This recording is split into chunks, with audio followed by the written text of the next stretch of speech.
Kirautun ye kira ya kuma foko kisiba menandi ma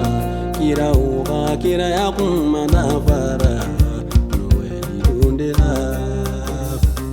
nueli du jinya kisiba ni mangira nueli du Yesu mangira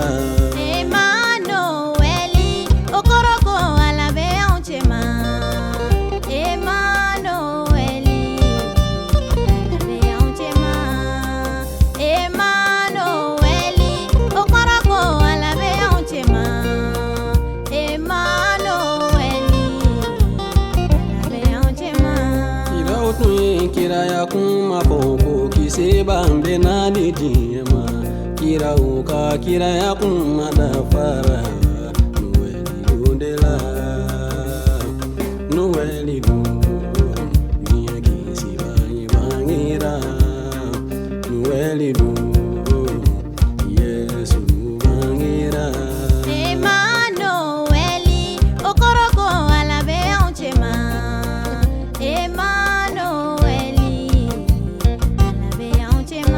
Jeremi tunye kira ya kuma foko kisiba mbena didiyama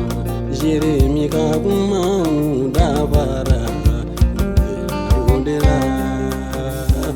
Nueli du Ndiye kisiba ibangira Nueli du Yesu bangira Nueli du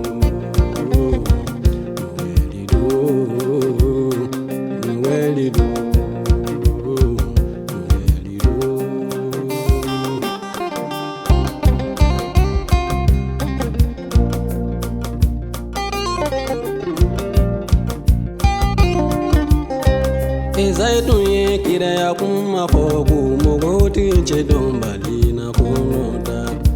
ona dinge bangi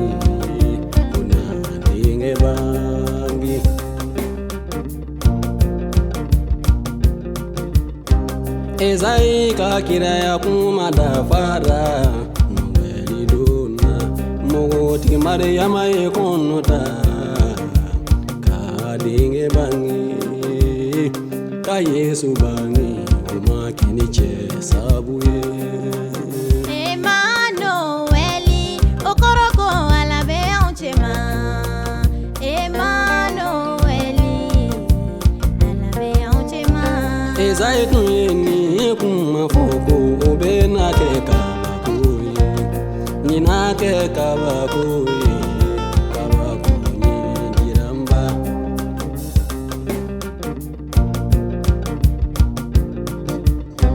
Ezai ka kira ya kuma dafara nueli dona kabako dinge ni bangira nueli dundela nueli du Yesu bangira nueli du nueli du nueli du nueli du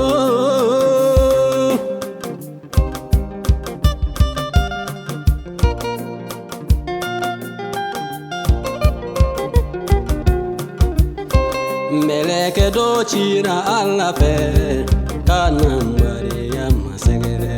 meleke ku Mariama mama ini hera emi ene masoro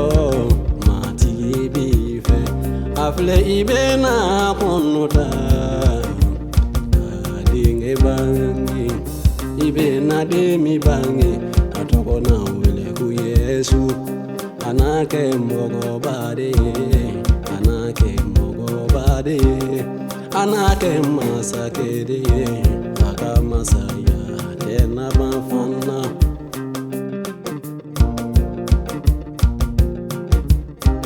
Mariama imeleke njabi, kukobe nake chugodi, neduma chensi don follow, kukobe nake chugodi sa.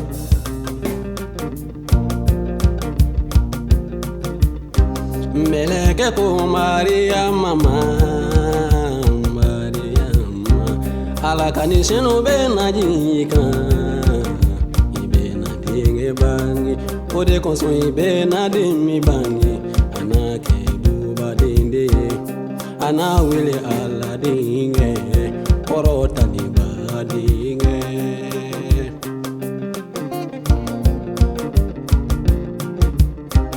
Mariyama ɲagalile Mariyama ye tanuli kɛ a ko ne bɛ matigi bonya ne dusukun ne ɲagalile bɛ ne kisiba Ala la.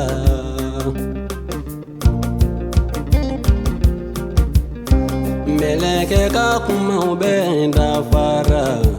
Noël donna npogotigi Mariyama ye kɔnɔ da ka denkɛ bange ka Yesu bange Ala ka sebaya la.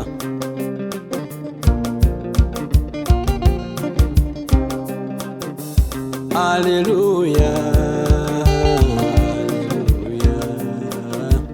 Alleluia, kisi badira ama. Alleluia, Alleluia, Alleluia, kisi badira ama.